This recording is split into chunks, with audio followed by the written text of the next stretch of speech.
didn't. I hope you already got this. Let's pull this out and let me break something down for you. Okay, real fast here. Let's give you a crash course on how this works. Just in life on a vehicle. Okay, a vehicle, for some people, you've always heard, oh, a vehicle is one of the dumbest investments you can ever do. It's one of the worst purchases. No, it's not. I have made money on the last 8 vehicles I have bought. I have made money. I bought them brand new. I sold them for more money a year or two later with 50,000 miles, 80,000 miles, whatever I want. But I have bought them brand new and sold them for more money than I paid for them. Okay, it just is. Whether you like it, believe it, I honestly don't care. It just is. It's what's been done. But now, the only things that matter in a car is your purchase. Okay? This is what you bought it for, okay? Purchase right here. That's there. And then this is down here is your sell. Okay, this is what you sold it for. Okay, in between is time and miles. Okay, this is all right in here that fills this gap right here. Okay, that's all there is. This is it. If this is not as low as possible, okay, and this is not as high as possible, then you lose money. Okay? It's simple. There is no alternative to this. There is no other explanation. There is no other way to make this work. Okay? This is how this happens. So, in order to not lose money, we need to get the out-the-door price, OTD, as low as possible. Plain and simple. Okay? That is mandatory. This is the goal. Get the purchase as low as possible. Then take care of the vehicle as best you can. Okay, treat it nice. Don't get it beat up. Don't, just like I said, I use my truck. It's in the woods all the time. I'm very rough on it, but I do not go out of the way to beat this thing up. And if something happens to it, I break something, I crack something, something gets busted, I fix it correctly.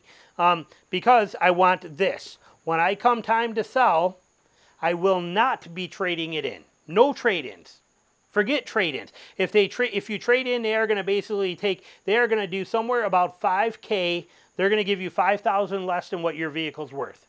Okay? But I owe money on it, and I get that. I understand that. But there's ways to do that today. It's hard. I understand that. If you could find a way to pay your vehicle off before you're ready to get out of it, it's a bonus. But if you're trading it in, you're losing $5,000. Plain and simple. Okay? That's all there is to it. Maybe $3,000 to $5,000, but that money is yours and gone. So don't do that. If you sell it yourself, you can sell it for a higher price. There's demand for that.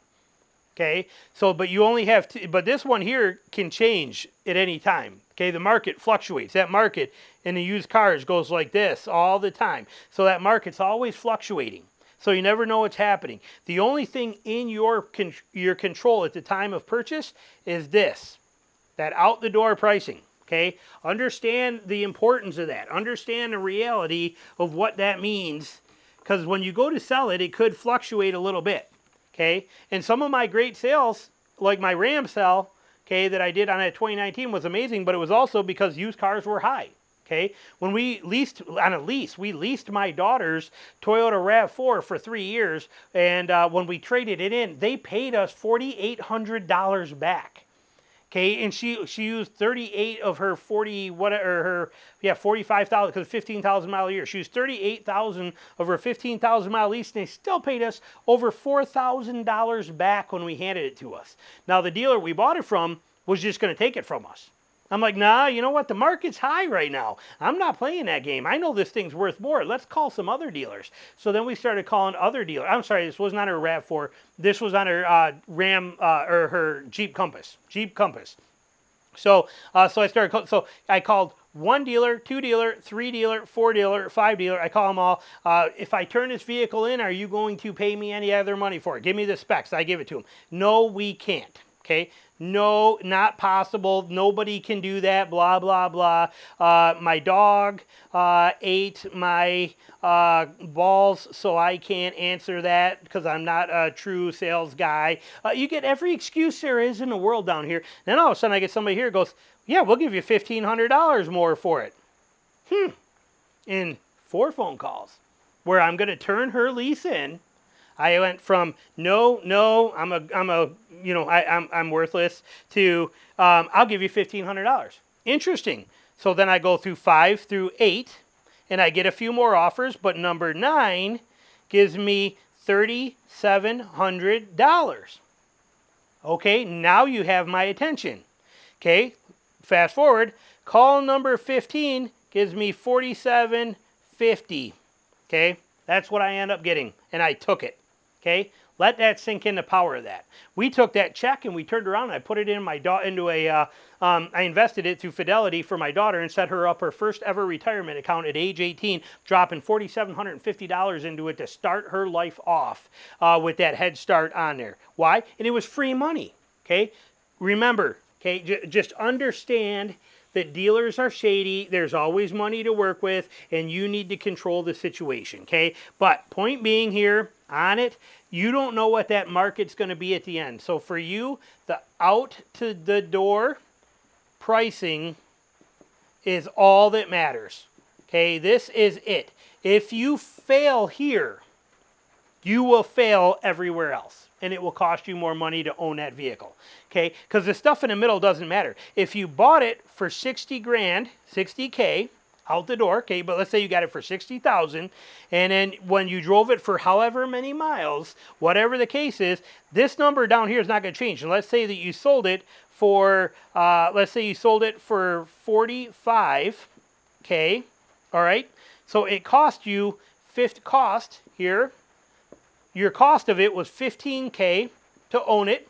If we do the math, because I am not good at doing that kind of stuff on here. So if we look at my calculator, and real quick here, we do, and we do, let's say you had it for 4 years.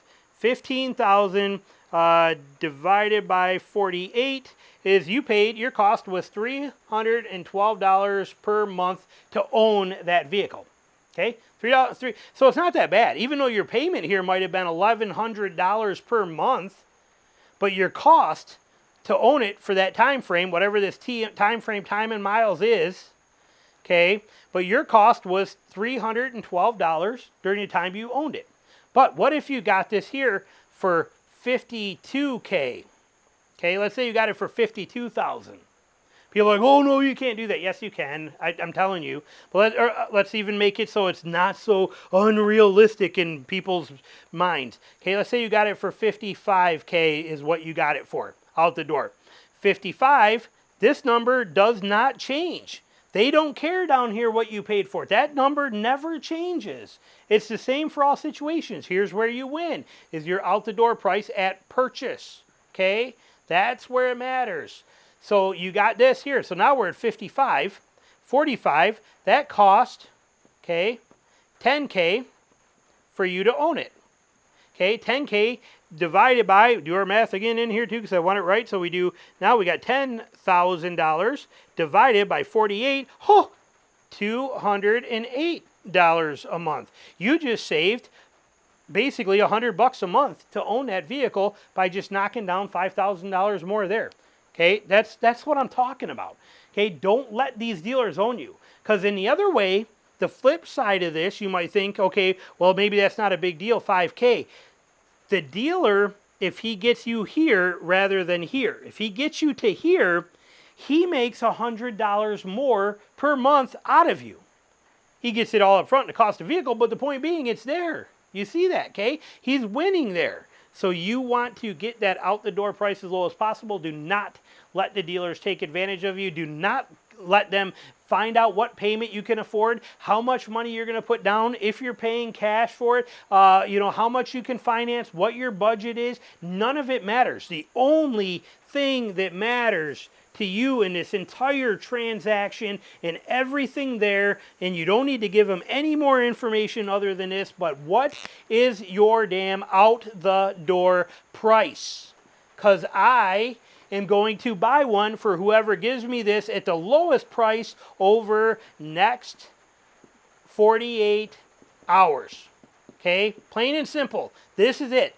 That's all there is to it. The rest of it is all nonsense and BS. So, all right. That's my little rant for the day. I get very upset at how dealers take advantage of people. They screw them over all the time. Again, there are some good ones, okay? I find them very rarely, okay? They are out there. I will hunt for them. I will hunt. I will call 75 dealers and I will jump on a plane with a one-way ticket after I have the signed purchase agreement and everything is sent. I will jump on a plane with a one-way ticket, fly over there 600 miles, drop in, have an Uber take me to the dealership, pick the car up, and drive it home, because that was the dealer that was the best dealer. Okay? Do not think that you have to go to your local one. They will all take your service. They will all handle everything. They will even forget about you a week after you've called them anyway. So this is your goal. Always be nice. Always be polite. But remember, this is your money. You control the sale. Do not let them take over it. And do not let them start asking you questions that you're going to answer that are going to feed them information that they can then turn around and use back against you. This is all that matters. Thanks for watching.